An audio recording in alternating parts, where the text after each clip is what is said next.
Hello and welcome to this special Banega Swasth India Facebook Live. Today we have someone who's worked for over 15 years for the environment. Her commitment, her passion towards the environment shows through her work. We have with us the Mirza, actor, producer, UNEP Goodwill Ambassador, UN Secretary General Advocate for Sustainable Development Goals, and Global Ambassador, IFAW. Dia, thank you so much. I mean, that introduction said it all. It's always a pleasure to have you. Thank you so much for joining us today. Thank you for having this conversation, Ambika. I'm very grateful that Banega Swasth recognizes that the only way hum banenge swasth jab paryavaran swasth ho jayega. I mean, Dia, we've really understood, जैसे आपने कहा जब पर्यावरण स्वस्थ हो जाएगा, ये connection हम जानते हैं. It is already very late. We've seen this climate change. You've been speaking for it for so long now. Just to start with, before we start taking our viewer questions, how critical is it that we deal with this immediately and tackle it as soon as possible? Well, Ambika, the awful truth is that the climate crisis is an existential crisis. The human species is threatened by the climate crisis. We are responsible for creating the climate crisis. It is entrepreneurial activities that has created the rise in the temperature, and that is now creating the changes that we are seeing. The intensity and frequency of forest fires, floods, drought, cyclones, storms, dust storms, how air pollution exacerbates the problem. And I think in India itself, we are becoming so aware and confronted by the calamities that we are, experiencing collectively. Of course, COVID-19 again is an outcome of our ill treatment of nature, of the fact that, we cause deforestation, we trade in wildlife, we are bringing organisms that should be living in the wild into human habitats. And this is what has created the global tragedy that we're experiencing. So the climate crisis, as the IPCC report, which is the most accurate intergovernmental report, scientific report, says that it's code red for humanity. That we've not just led the climate to see an increase in temperature by 1.5 degrees, but if we continue with the way we are conducting ourselves and continuing the way we run our economies and our industries, etc., we are touted to look at a rise of almost 2 degrees to more than 2 degrees. And thankfully, the United Nations has also finally recognized the fact that the climate crisis is a human rights crisis. Yes. It's something that jeopardizes and impacts everyone, everywhere. There's no region on the planet that is not affected by the climate crisis. And I think for you and me, who grew up in the 80s, the climate crisis was a conversation that had emerged, had begun to take place. And it felt like something that would happen in the distant future. I don't think we recognized how urgent the problem was and how urgently we needed to deal with it. But this generation that is being born into a climate crisis is going to face the consequences of our inaction. And it really is up to us now to change the way we produce, the way we live, the way we work, the way we, function as human beings on this planet. I mean, it's actually a climate emergency. And, sometimes we really think, what are we leaving behind for our children, for the future generation? We have a lot of questions coming. Just something I want to ask you. After Glasgow, how much progress have we really made in having a plan to tackle climate crisis and sticking to the plan? I mean, actually sticking to it, if I can ask. So I'm actually going to quote the Secretary General here, who in his concluding remarks of the COP26 said that the outcome of COP26 is a compromise. It reflects the interests, the contradictions, and the state of political will in the world today. It's an important step, but it's not enough. There were many expectations that many people had. But I think what we must draw some relief from is the fact that almost 200 countries adopted the Glasgow Climate Pact. Mm-hmm. And not only did they adopt this climate pact, but it has, it can radically alter the global landscape on climate change, because for the first time, it recognizes the global climate emergency and has also cited the recent IPCC findings. It also expresses the alarm and the utmost concern that the human activities have caused this change and the shift in the global temperature and have caused the global warming, and that the impacts are being felt in every region. Now, for 200 countries to acknowledge this fact is a big step, because up until now, countries were not accepting and acknowledging that there is such a thing as a climate emergency. At least this pact acknowledges that. The other big takeaway for me from the COP26 is the fact that there's an agreement on key provisions of the Paris Agreement rule book. That is a source of contentious negotiations over the last 6 years. I mean, it was something that countries were just not agreeing on. So thankfully, this agreement covers issues around the market mechanisms and transparency, and it, I think, was a very important step. But I feel for many of us who work for the earth and were hoping that the outcomes would be a lot more, reflective of the fact that we are in a climate emergency. Yeah. Because it is a life and death situation. There are entire... And it affects everybody. It affects everybody. There are entire countries that are going to be submerged under water if we don't act collectively as a humanity, right? So the outcomes may not be indicative of that resolve, that absolute resolve that we are going to fix this. But yes, it's a step in the right direction. And I feel like COP27, the work for COP27 has already begun. And I feel even more so that it's the young people out on the streets. It's the millions of parents and children that congregated at Glasgow. And the world over, to ask the right questions, demand the right answers, and to call this out for what it really was. Because we need to hold our governments, our policymakers, our parliamentarians accountable for the inaction, right? And if climate action doesn't feature anywhere in mainstream media and as a part of public debate and dinner table conversations, we're not going to see this change. So I'm glad we're having this conversation. Hopefully it will lead to many more mothers for nature and children for nature. In fact, we're talking about it there. Like you said, it affects each one of us. You also spoke about air pollution. Right now, as we speak, schools in the capital have been shut down. I mean, they were barely opening after the pandemic. Kids were excited. Parents were more excited. Do you think, like, when it's something like air pollution, do you think the government is doing enough? No, absolutely not. And there's enough evidence of it. I mean, up until 5 years ago, the government refused to acknowledge that air pollution was a problem. Right? We've just about managed to implement systems that gauge air pollution levels. So it's a long way to go. We have but we don't have the time. We need to act quickly. We need to act. We have lost millions of lives. Let me give you an exact number for the number of lives we lost just to air pollution. 980,000 deaths only in 2019 because of particulate matter. So air pollution is ranging from unhealthy to hazardous in many parts of the country, has been for many years. We're doing too little to combat air pollution. And I think one of the strong, like I mentioned in my opening remarks, that something that exacerbates the problem of the climate crisis is air pollution.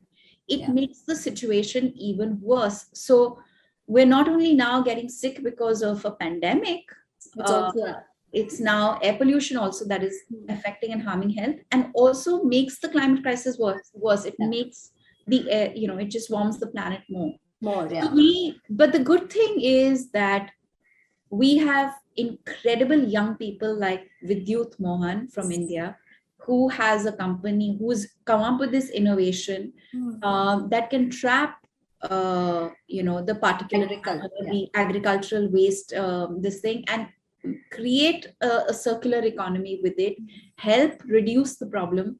There are many others, young people who've come up with solutions. I remember a few years ago introducing a young man who actually traps the smoke, like the carbon from the burning, and creates it into ink. Ink, and yes, it also covers. It doesn't mix with the air. So there are solutions. I think what the governments really need to do is to put very stringent measures in place. Of course, help mitigate the problem by adopting these fantastic innovations we have and making them large scale. But the other thing also is to now have absolutely and unequivocally hold industries that are polluting accountable. Yes. For how long are we just going to overlook it? And how long are we just going to shut them down for a few months of the winter and say next winter we'll deal with it again? In fact, we do have questions on that, but what you're just talking. In fact, let me start taking the questions. The first question is from Srinivas G. Kulkarni. He's asking, climate change caused by industries, just what you were saying. Climate change caused by industries, what can ordinary people do? I mean, that's again something what you were just saying. So for the normal citizen, ordinary person, what can they do for the pollution which is coming from there? Call it out. Name the industries. Find out who the polluting industries are. Call them out. Write to them. Question parliamentarians. Question authorities. Write letters. Seek change. There is a fantastic group of women in Delhi called Warrior Moms, who are asking all the right questions, who are demanding action, who are suggesting changes in policy, who are basically demanding an enforcement of the law of the changes that are required to bring about the necessary change. There are many parents who have industries, right, who run industries. Yes. They need to start thinking about what their industry, their factories, and their way of working is doing to the health of their own children and the elderly in their own families. So taking action, I think that's don't sit out, don't be quiet. I think what every one of us can do, and I hate to use the word ordinary citizen because everybody is extraordinary in their own way when they have the power of using their influence and their voice, and nobody, absolutely no one, is incapable of doing so. Everybody can. Dear Rajiv is asking, what steps should we take to improve the climate crisis? Again, so I think these are the things where individuals can take. Maybe, you and I, citizens. I think at an individual level, what we can start measuring is our own carbon footprint, right? And understanding how we respond to the resources that we receive from the earth and how we respect those resources. Yeah. So simple measures that every one of us can take is, of course, to follow a mostly plant-based diet, to eat less meat, to eat locally grown food, vegetables and fruits, to make sure we're eating seasonal fruits and vegetables. That can make a big difference. Ensuring we buy more energy efficient appliances and, reuse, repair, refuse unnecessary things that we don't need in our life, maintain a 26-degree temperature in our air conditioners, avoid using air conditioners as much as possible, especially in the months that are not very warm. Ensuring we install water check meters in our buildings or our co-ops or our independent homes to ensure that there's no wastage of water, taking shorter baths, refusing single-use plastics. That can really go a big distance. Buying and using cleaning agents, home products that are, earth friendly, that are not they don't have, fossil fuel extracts in them, don't have chemicals in them that are harmful for the earth, because what's harmful for the earth is harmful to our own health. Yes. Managing our waste better, just something as simple as segregating our waste at source, at home, in our hospitals, in our schools, in our hotels. Of course, at an industrial level, it would help so much more. Another thing that can make a very big difference is switching from regular CFL bulbs to LED bulbs. So there are many actions that we can take as individuals to reduce our individual carbon footprint. But what can really also again go the distance, aside from doing all of this, and I've only given examples that I have implemented in my own life. I don't speak about anything that I don't do myself, is to support organizations that work for the protection of forests and wildlife. Call out wrong policy. Every time you hear about a new road being built or a new highway being built or the government making plans to bulldoze existing forest cover or trees, please stand up and demand that this not be done. Because while it's wonderful to plant new trees, and I hope all of us can continue to do that, it's even more necessary to protect existing forests and ecosystems, because we can't do the work that these forests do or have been doing for hundreds of years. So, I mean, these are very small things which you've said, but they're very doable. I think, like you said, like you're implementing them. If each one of us implement in our lives, we can at least, tell other people that is. Imagine, Ambika, the power of even 7 million mothers. Protecting nature. And becoming environmentalists and saying, I will make my home earth friendly. I will do everything that it is that will ensure that my children can survive, thrive, and be healthy, because a healthy planet is healthy people.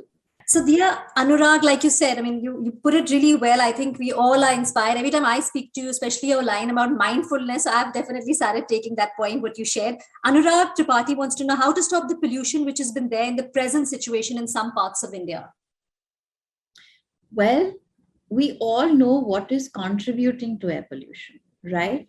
So we need to start transferring, basically making the shift to renewables, and ensuring that our transportation systems, our industries, our factories, everything switches to renewables. And this will require a great amount of public and private support.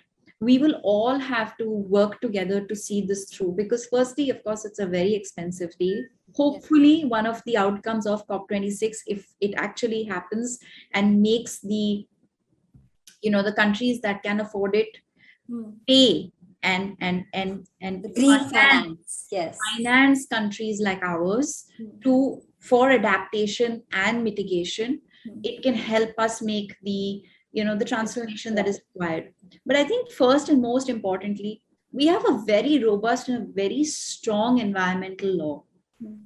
If only every industry honored that law and followed the law and didn't do greenwashing and didn't offset and didn't just completely ignore the law, we would see a big change.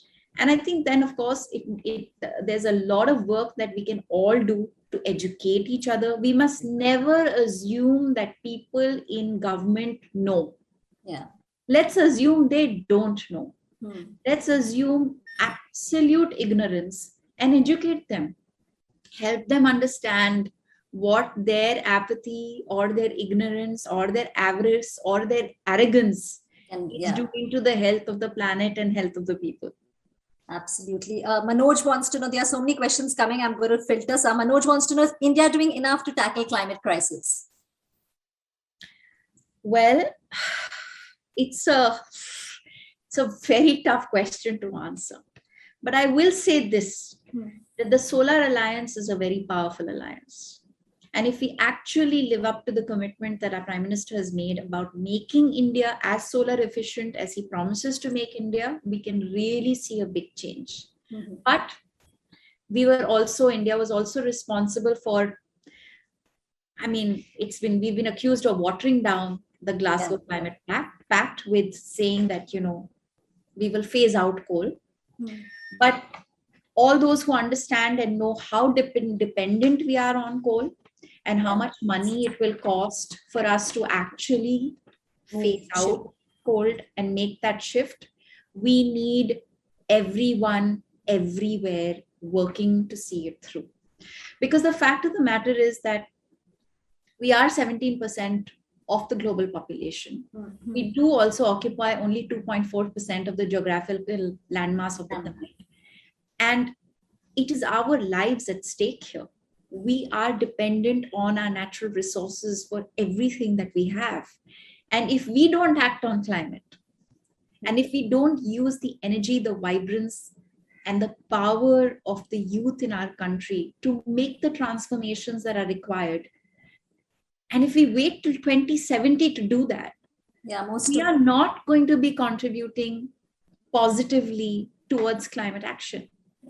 So it will take our collective will, and of course the collective will of the political system, to make the transformations that are required. And do them as swiftly as they're required. We seem to continually forget that we have a very small window of opportunity here to make that difference, to ensure we don't cross the 1.5 degree mark. The time is very critical, it is of essence. But with the energy and with the energy that we have as a nation, and the systemic changes we can bring, and the power of the youth and the voice they have, but not just the voice, they're not just agitators, they're not just protesters. The youth is solving the problem. They are they're driving innovation, they're driving solution. So the governments need to very quickly adopt these innovations. Because rather than and scale them. Because support them. Absolutely, because true scale is only possible when government institutions adopt the innovations that are necessary to scale up. Otherwise, privately, it can't be done. We know this for everything, right? How has the fossil fuel industry gained the momentum that they had and become a part of every household? Because governments adopted created subsidies, adopted and measures that the fossil fuel industry was encouraging, and look where it brought us. So if we want to make the difference, we'll have to scale up by adopting the innovation that is necessary.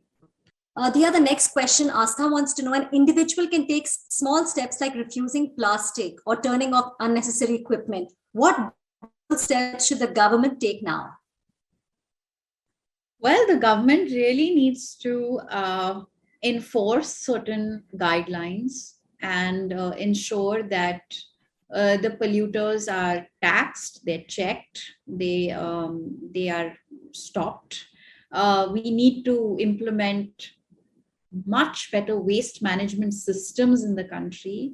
We need to figure out ways to, build on a circular economy.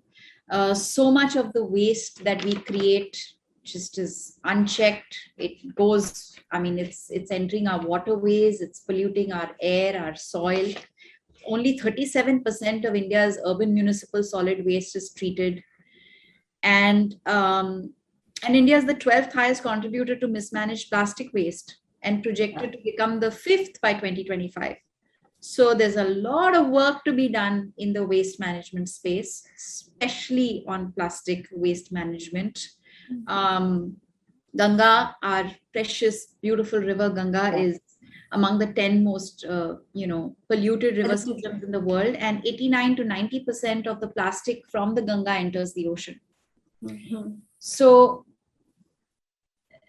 whether it is ensuring that no more deforestation happens, whether it is ensuring that no more desertification happens, that we afforest the regions that we can, whether it is ensuring that all new infrastructure is built on the guidelines of ecology and the principles of ecology, and restoring that ecological balance that we have destroyed. I'll give you a small example, Ambika.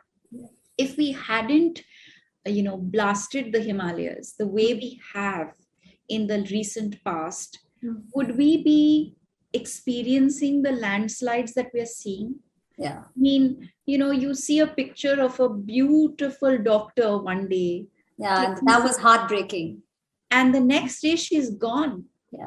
crushed by boulders and rocks that the mountain would never have thrown at her if we hadn't, blasted into Messed around with it. Yeah, absolutely. So there's a lot of work to be done. And I feel that a very big gap that I feel exists is that there's not enough communication between government and agencies. I really feel that, government agencies need to start working together. Yeah. And ecology and environmental protection has to become the heart of every policy and every decision, because that's the only way we can move forward. In fact, Diya, we have so many questions. I'm going to ask you a personal question. Of course, we know how climate crisis is affecting every aspect, not just health, it's food security, even in fact, water, every way. Security. And in fact, at the COP26 summit, we had even people talking here, even the whole connection of gender, that women are impacted more. Absolutely. That's again something which we don't talk about. So, yesterday, a day before yesterday, I was doing a live with the Deputy Secretary General of the United Nations, and she comes from Nigeria. And I asked her to actually cite an example of how the climate crisis impacts women and children the most. And she gave me such a powerful example of the Boko Haram, right? Yeah. The natural crisis there, the devastation of that lake, what that led to, how it led to a financial crisis, how that in turn led to terrorism, how that affected the women and children in the region. So when we think about an area, and we are from India, we see these images, we've been seeing them for years. Yeah. And these images now have become more frequent, right? When we see images of flooding, when we see images of landslides, when we see images of cloudbursts, when we see images of homes being washed away, when we see images of barren land, we see images of women and children. And them having to cope with this. Take another statistic that I know it was refuted in Parliament, but there are enough NGOs that I work with who have said that it's an absolute fact that because of the COVID-19 pandemic, there was a significant rise in sexual harassment. Yes, absolutely. And the perpetrators were people at home. Yeah. So physical abuse, sexual harassment, there are all kinds of inequalities that are exacerbated by this climate crisis. Yeah. So when we talk about social justice, we have to include climate justice. And it's a huge thing. They're separate from each other. The thing is that I feel as human beings, unfortunately, our arrogance, our ego, has somehow made us believe that we are separate from nature. We've just been harming it. Just because we've built walls and we don't live in the forest anymore, it doesn't mean that we don't need it anymore. Belong to it anymore. Yeah, in fact, absolutely. In the pandemic, it just made all of us realize the good thing is, we're talking about it. The conversation is happening, and a lot more people. People like you have been working on it for years. The consciousness I feel, has gone up definitely, but more needs to be done. Ambika, I'm seeing so many young parents, so many young people setting up businesses now that are sustainable, changing the way we live, the way we consume. And we have to celebrate the fact that India is perhaps one of the oldest civilizations on the planet who has understood how to live in harmony with nature. Yeah. All we have to do is to go back to that way of life. Yeah. And I'm not talking about regressing. I'm talking about, understanding that urbanization and westernization and globalization, what has caused the climate crisis. What we need to go back to is the virtues and the values that we inherited from our ancestors, which is to worship the sun, because that's where all energy and life comes from. And to understand Surya Devta, what this is. Absolutely. We worship our rivers, our soil, our trees. Yeah. So we can't forget that, and we need to go back to that. And thankfully, many people are, like you said, waking up to that. Yeah. So it's never too late, but yes, time is less. We need to act. Yeah, it's always a pleasure to have you on our show, to speak with you. I think each time we all learn so much from you. Thank you so much. Thank you. Thank you so much for having this conversation.